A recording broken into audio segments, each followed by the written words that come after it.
From LALATE News headquarters in Santa Monica, this is Mornings LALATE. Good morning. It's a Sunday morning, and the toast is toasting, the butter is buttering. I'm here, you're here, and soon could be fourth stimulus checks. A push is underway, and now a broadcast meeting behind it as well to give you monthly stimulus checks. This would be a lot of checks, at least 6 checks from a Senate proposal, and at least 18 checks from a House proposal. But could the House proposal get its way? I'll compare and contrast the two proposals across the board on a very windy Sunday, and suddenly the wind could be blowing in some stimulus checks as well. Meantime, Ron Wyden, yes, that senator from Oregon, proposes $6,000 of additional stimulus checks for you as well. I'll analyze which families across the country and which households would get those $6,000 stimulus checks. Meantime, as we go into a new week, we look for new data for unemployment coming this Thursday. Could we have another blowout week of unemployment data like last week? And I'll respond to your comments about what the last week's unemployment numbers showed. Meantime, we have new earnings reports coming next week after the blowouts last week from Morgan Stanley and Wells Fargo. Coming on Tuesday, Friday, and Monday are some of the biggest analyst reports and earnings reports we have seen so far. Meantime, crypto could take this economy up or take it down. New video as well from your Surgeon General about the pandemic. It's a big morning and the toast is toasted. The butter is buttering. I'm here, you're here, and let's get to it. Let's get to early mornings LALATE.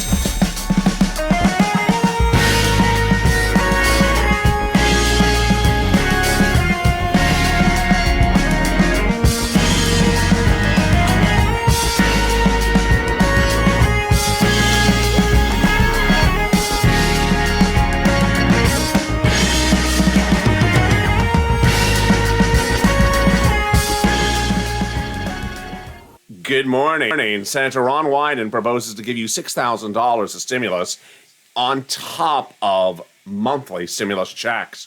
And there's a lot of other standalone stimulus items that are brewing and toasting with the toast. How are you? It's a Sunday morning, and there's a lot of stimulus to cover in this broadcast. I'm so excited you're joining me.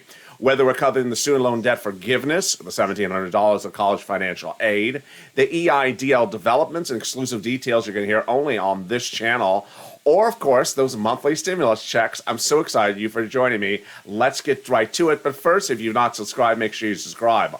Also, like this video. And if you've not become a member, consider becoming a member. Next week's going to be a critical week. It really is for purposes of forced stimulus for 2 reasons so far manifesting themselves. Number one, next weekend is going to be climate week, and there's no way for the president to run from climate and his support for climate. His fourth stimulus package has 3 provisions in there. And the first is infrastructure, second is climate, and third is taxes. Climate is what the Republicans say kills the deal. They say there's no bipartisan support from them. They're not doing climate. Next week will be all about Climate Day, Climate Earth Day, climate summits. So the president will certainly get a lot of questions about climate, and the Republicans will certainly get a lot of responses to climate. Next, we're starting to push up on the 2-month deadline to start a reconciliation. So Leader Schumer and Speaker Pelosi are not going to wing it. They're not going to risk it. They're not going to roll it out like a pile of dice. They're going to go for reconciliation whether the president wants to or not. And at one point, they're going to say, Mr. President, we have to start. It's taking too long. So at some point, the optics of doing bipartisanship is going to stop, and the push for reconciliation is going to start.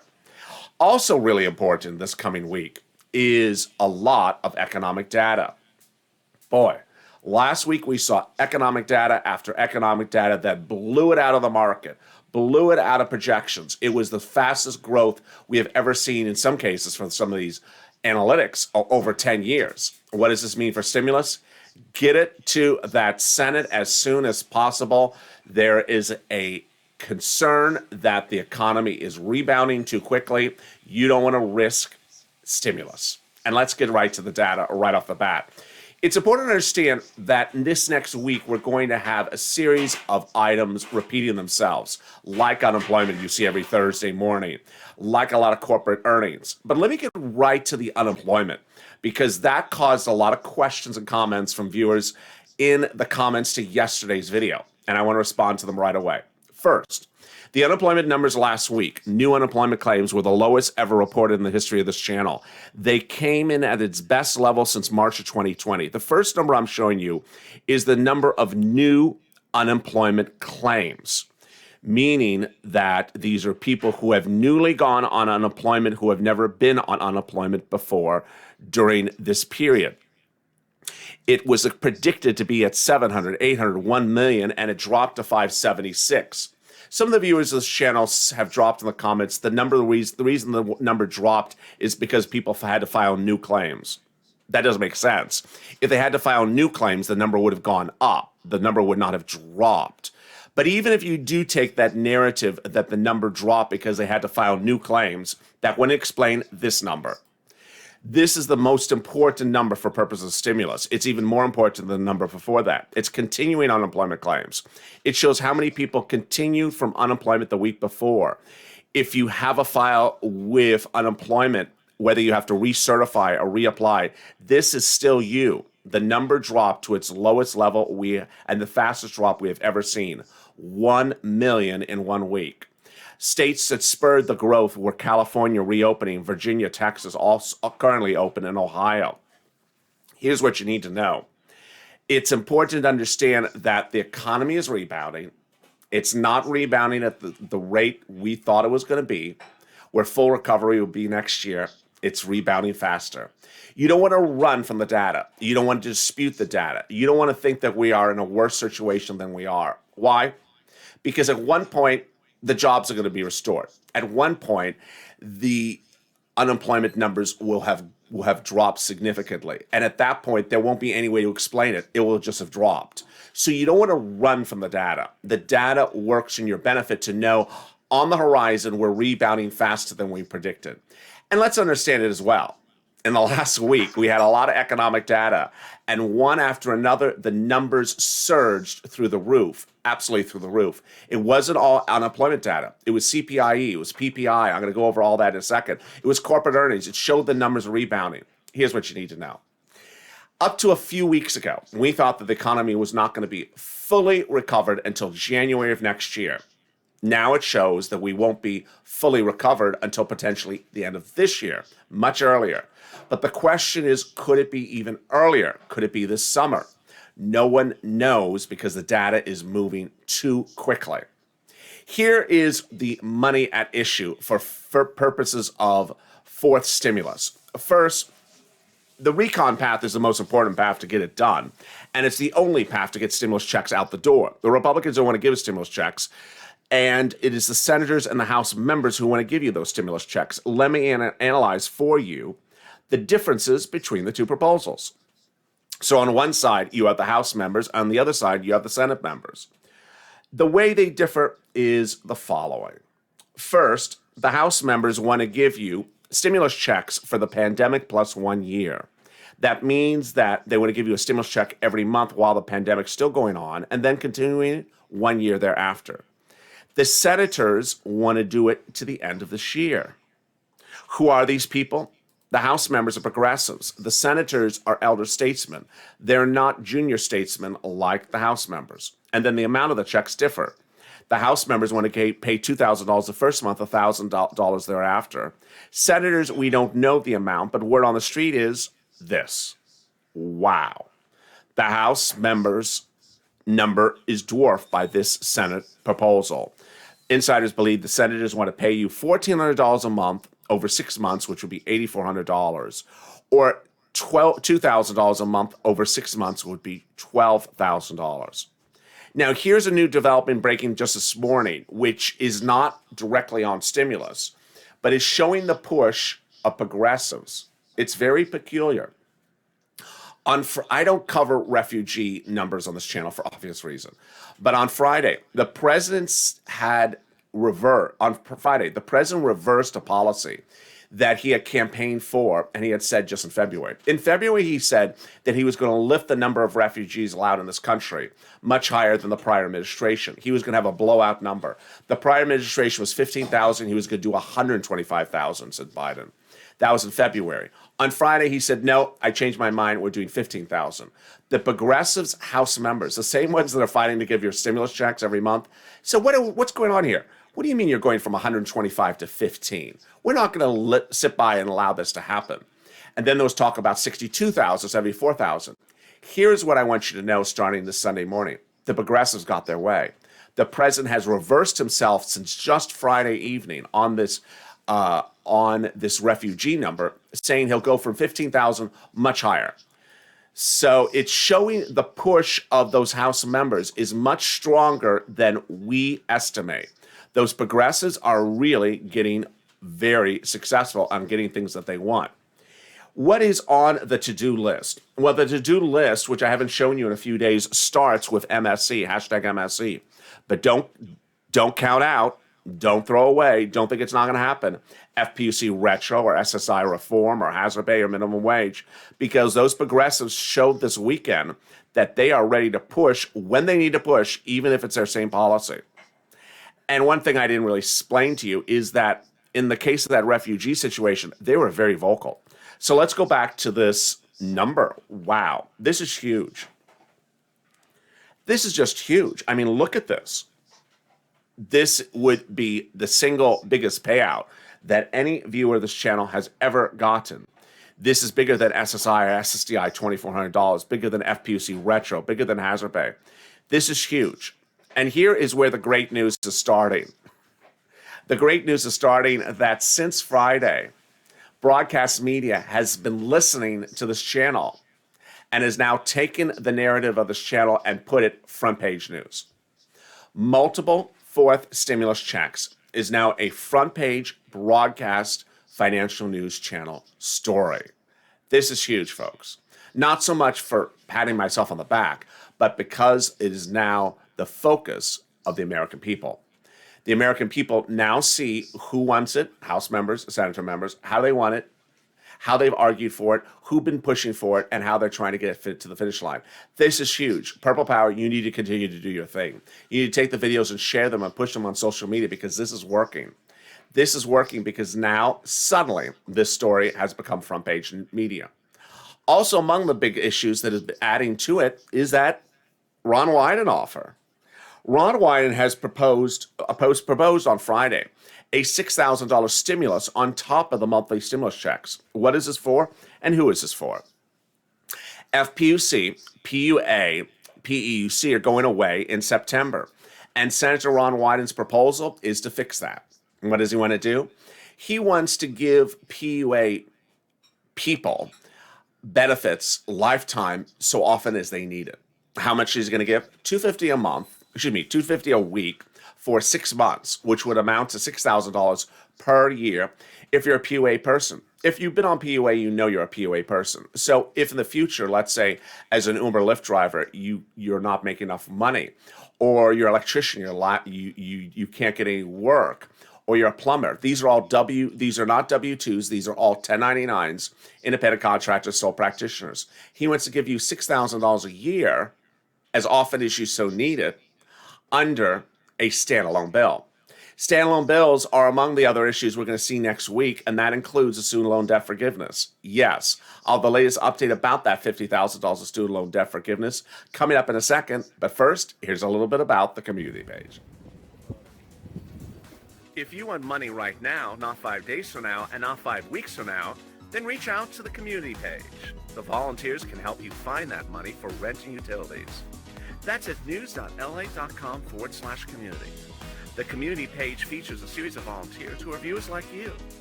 They can help you find rent, utilities, SNAP, food benefits, mortgage assistance, and help you with eviction moratorium questions as well. Their Facebook, Twitter, and Instagram individuals reach out to them and indicate the city and state you're from, and they'll get back to you shortly. That's a community page. Volunteers working for you, viewers helping one another. Stay with LA for more.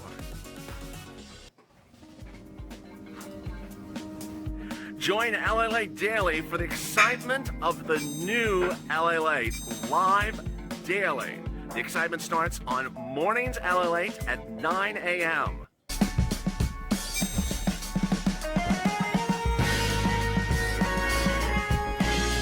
Home LALATE returns at 11 a.m. daily.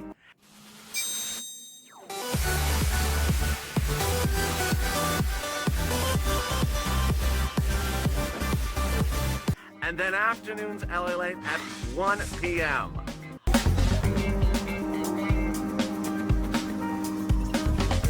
Join us daily as the excitement continues live from Santa Monica on LALATE. And the excitement continues on LALATE in 2 hours from now. Join us as our new schedule heats up. It's very easy to follow our shows. Our shows are every 2 hours now, starting with this one. Next up is noontime at 2 hours from now, 2 p.m. Pacific Standard Time. Eastern Standard Time. Then we go into afternoons LALATE, and that is 2 hours after that. From there, we go into our late night and evenings programming time slots. Afternoons LALATE returns at 6 p.m. Eastern Standard Time. Evenings LALATE at 8 p.m. And late night, our Laugh a Minute program is at 10 p.m. Eastern Standard Time. How are you? The toast is toasted. The butter is buttering. I'm here. You're here. And I'm so excited for you to join me on a Sunday day. It is very windy here in Los Angeles. It's getting very hot within just a few minutes. It's like heat wave weather suddenly. I don't know what's going on. I hope you are safe where you are. What's the weather where you are like? I see Trish in the room and Crystal and Linda. And there's Peter as well. If you've not subscribed, make sure you subscribe. Also like this video. And if you've not become a member, consider becoming a member. Purple Hawk, Purple Power, or Calcino VIP. Someone in one of the comments during the break said, are we getting this forced stimulus? What is this? Are we getting it? Of course you're getting it. If the House members and the senators have their way, there's only two ways you would not get your forced stimulus. One, they take too long and the economy rebounds. So far, they haven't done that. Second, that the president gets bipartisan relief and the Republicans roll over and give you climate. Do pigs fly? No. Does sirloin fly? No. So far, you look pretty safe on this one. So the way we go. Let's cut back to that forced stimulus and let's go over the path to get it done. Here's what you need to know is the path to get forced stimulus done is going to be a two-step process, reconciliation. But there is two possibilities on how they can do it. First step is the reconciliation. It's a procedural step. It's very easy. Nancy Pelosi calls for a reconciliation bill in the House. They vote on it. No substance. Just says that we agree to do a reconciliation. No, not about what, just that they're going to do one. Call for vote, pass, off to the Senate, pass to the president, sign it. That's the tow truck. It is now passed over the finish line. Then they go back and do the tow hitch, which goes on to the tow truck. They decide on what goes into the actual bill. Well, you know what the president wants in there. He wants infrastructure. He wants climate. He wants taxes. Then comes the add-ons. Does Speaker Pelosi want to give $25 billion to a foreign country? How about a raise to the Department of Copyrights? How about a new park on a new park bench down the street? That's where they start to add their add-ons in. At that point, that's where the House members could put in those monthly stimulus checks. If you watched LALATE yesterday, there's a new political report out this weekend that shows, for the first time ever, that no one has ever known that Speaker Pelosi and House member Omar are very close and keep their friendship very quiet. Who is Omar? She's one of the vocalists, the most vocal of the progressives for those monthly stimulus checks. So wow, there's over 100 House members like Omar who have told Pelosi and the president they want those stimulus checks to go out monthly during the pandemic and continuing a year after that. So could they put that in during that tow hitch's visit to the House? They could. If it passes, then what? Then it goes to the Senate.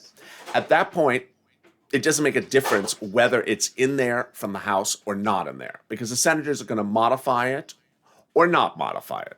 Because the House members want to give more money on their check line than the House members and potentially want to give it over a shorter period of time. Viewers of this channel were asked yesterday and the day before, would you prefer to get less amount of stimulus but faster, or more stimulus but slower? And viewers said faster. The Federal Reserve said, yeah, about 50% of Americans all Americans keep about 50% of the stimulus in the bank. They don't spend it. So if you look at the calculations, House members want to give you 18 months approximately of $1,000 checks. That's $18,000, but it takes you 18 months to get it. House Senate members, maybe $2,000 a month for 6 months. That's $12,000, but it only takes you 6 months to get it. Viewers said, I'd rather get faster. What do you think? Faster or slower? Drop in the comments right now. Do you prefer faster or do you prefer slower? That is for purposes of stimulus. So someone asked, is this going to happen? Yeah. The only thing that would derail it is bipartisanship, which doesn't seem like it's happening. And the second one is the rebounding of the economy. Now, the rebound of the economy is a very big issue. And we're going to go over that right now. Last week, we saw a series of economic data that showed this economy, folks, is rebounding very quickly. It's not rebounding to the extent that it'll be fully rebounded yet by August, but there's a worry it could be fully rebounded by August. Let's look at the economic data and what came in last week, and I'll show you what's coming up this week. Some viewers like slower, some like faster. Charlene likes faster. Crayola likes faster. Robert likes slower. Colleen likes slower. CPI came in on Tuesday last week, and boy, folks, look at this number. It was the highest growth number, which shows our earnings growth of this country since 2018. We grew at a rate of 2.5% for March, the highest growth since 2018. That's where we started the week. Then we had the Coinbase IPO, one of the most successful IPOs of the year. Then we had that unemployment number on Thursday, jaw-dropping, best number since March of 2020. And then we had the drop of unemployment claims, the largest drop that we've seen across the board. We weren't done then. Then we came in with retail sales, which is just mind-blowing. It's just mind-blowing. Look at this number. In February, we had lost traction on retail sales. Wall Street is estimating us to grow to 6%. We grew at 10%. Insane. Insane. It's through the roof. And the numbers continue to hit thereafter. Starting to come after that were the earnings reports. Q1 2021 earnings reports started last week. What is Q1? It's January, February, and March earnings reports from corporate America. What do they see? Wells Fargo. Let's look at Q1 Wells Fargo. Beat expectations of Wall Street by double. Wall Street is expecting 0.70. A share came in $1 a share. Then came Goldman Sachs. Oh my goodness. People, look at this. Goldman Sachs blew it out of the water. It came in double what Wall Street is expecting. Now, here's what you need to know is that you may say, well, that's a bank. That's a bank. What does that have to do with me? I'm not a bank. Here's what you need to know is that you want to look at how Wall Street anticipated the estimated where the number was going to come in and where the number actually came in. Meaning that Wall Street's trying to determine when this economy is fully rebounded, which has everything to do with you for stimulus. And Wall Street can't predict how rebounding corporate America is occurring. They can't estimate how strong the growth is of banks, businesses, or the economy. And in every occurrence last week, they undervalued it nearly 50%. This shows you, thank you, Scott, for the dancing pair. This shows you that this economy is rebounding faster than anyone knows, even the biggest analysts on Wall Street. And here was an example. On Friday, this came in, Morgan Stanley. Again, look at 2020, $1.7 billion in profits. Q1 2021 came in at $4.1 billion. Oh my goodness. This is just incredible. So what are we seeing for next week? And what can next week tell us about stimulus? Well, we're going to see the president talk about climate, but we're going to see a lot of big corporate earnings that could determine whether this economy is going to be fully rebounded much earlier than we thought. Coca-Cola comes in on Monday for corporate earnings. Jim Cramer says of Coca-Cola, we expect good numbers from them and a great story about food service reopening. United Airlines reports Q1 on Monday. If there's anything like Delta, I think it's going to be the right place to be. Then J&J comes in on Tuesday with Procter and Netflix. Oh, it's a cat. Scott says it was a cat. Well, I appreciate that, Scott, for the cat. Oh, meow. It was a meowing cat. On Tuesday, Johnson & Johnson reports, and Jim Cramer says, I bet Johnson & Johnson has a fantastic quarter and reveals an even better pipeline. And then Netflix on Tuesday as well. Kramer says Netflix conference calls even have good content. There's Deborah with a flexing purple woman. Thank you, Deborah, for the flexing purple woman. I really appreciate it. But people, Friday is your day. Friday is your day. Honey, Friday is your day. Why?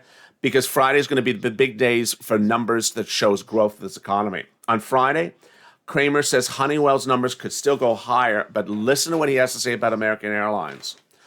For American Airlines credit, travel, and entertainment lines, we should be able to get a good read on the strength of the recovery going forward. OMG. There you go.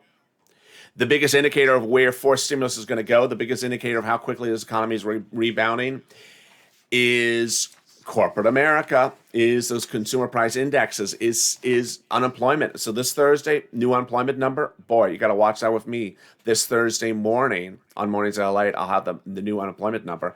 And then Friday, those earnings, especially American Express, wow, that will be a shocker. Meantime, new video from the Surgeon General that talks about the need to go get vaccinated as the number of COVID cases continue to rise. We're now at the highest rate of COVID cases since summer of last year. Let's listen in to what he had to say in a new video released. About getting vaccinated stems from questions about how safe the vaccines are. And this week is a reminder that safety is our top priority. Even when an extremely rare safety event occurs, our scientific agencies will act with thoroughness and transparency so people can remain confident in the vaccines that are recommended to them. And as much attention as the J&J news has received, though, what I'm most concerned about, the numbers which are most on my mind, are the rising cases and hospitalizations among those who are not vaccinated. Over the past year, the virus keeps reminding us that the risks of actually getting COVID are quite significant. It's cost us more than 500,000 friends and family members and has led to hospitalizations and prolonged symptoms for many, many more.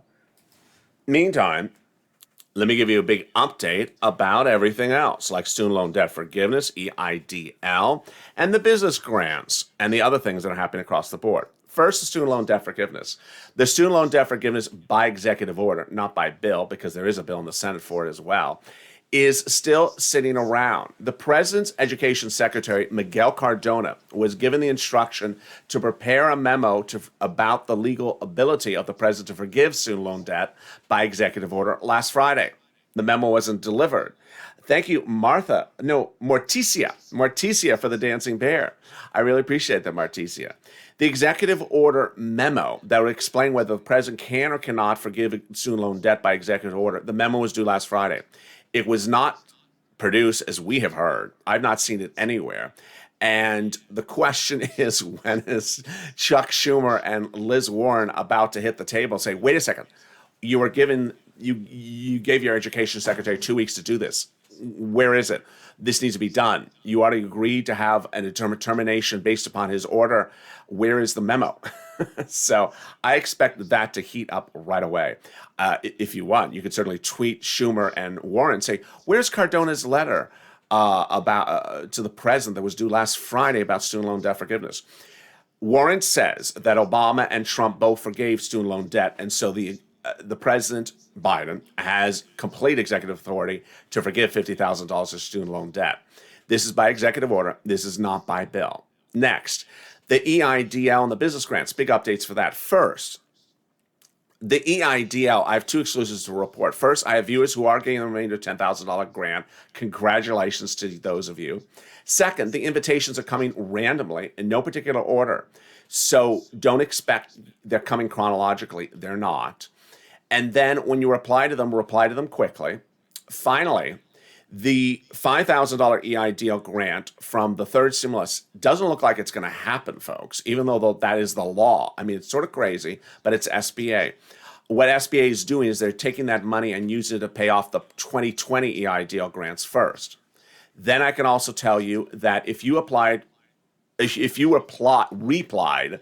the EIDL grant increase in February and have not heard back, you're stuck in another vortex. Yes, there's another vortex underway. And so those applications are currently stuck. The shuttered venue grant was supposed to go live last week, and it still had technical problems since crashing its first time. SBA sent out an email on Friday, which I obtained, that said that it's about to go live again, but they're not ready for it.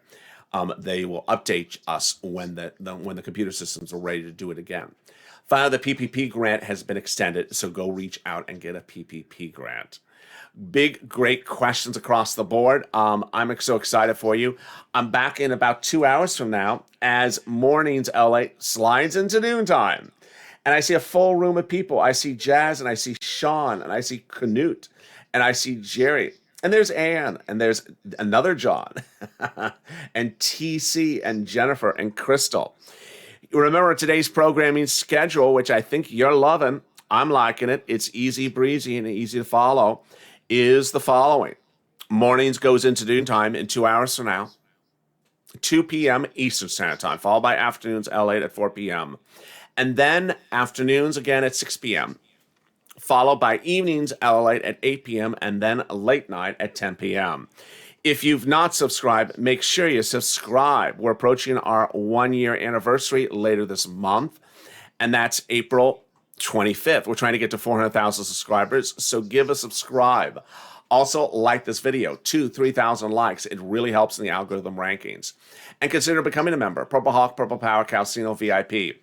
Thank you for your wonderful, kind comments and clarity last night on our Laugh a Minute LA Late Night. It's now very clear to viewers that LA Late Night is not an informative show. It's a fun show, just to keep our spirits up, to keep us laughing, and keep us moving to the next day.